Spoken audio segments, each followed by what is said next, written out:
Dadi wong wedok ki nek esuk ya mesti gedebak ngene iki ya ora to, Guys. Esuk-esuk kudu masak, apa meneh nek iki mau mak ning nganggo acara krinan barang dadi tambah walah koyo diuyak-uyak sepur kae, Guys.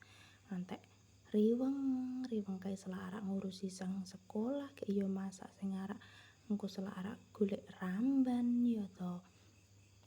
Tapi jano mak nengke yo cok dijik diwangi mamak guys, ning yo tetep wae nek esuk yo dijik riweng ya to.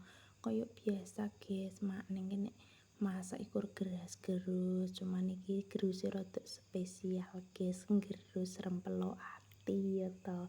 Ra apa-apa to yo kala-kala wong yo lagi pengen. Nah dino iki kowe emang do masak opo guys? Apa yo gerus, apa ndak sing luwih enak ngono guys? Ayo komeno.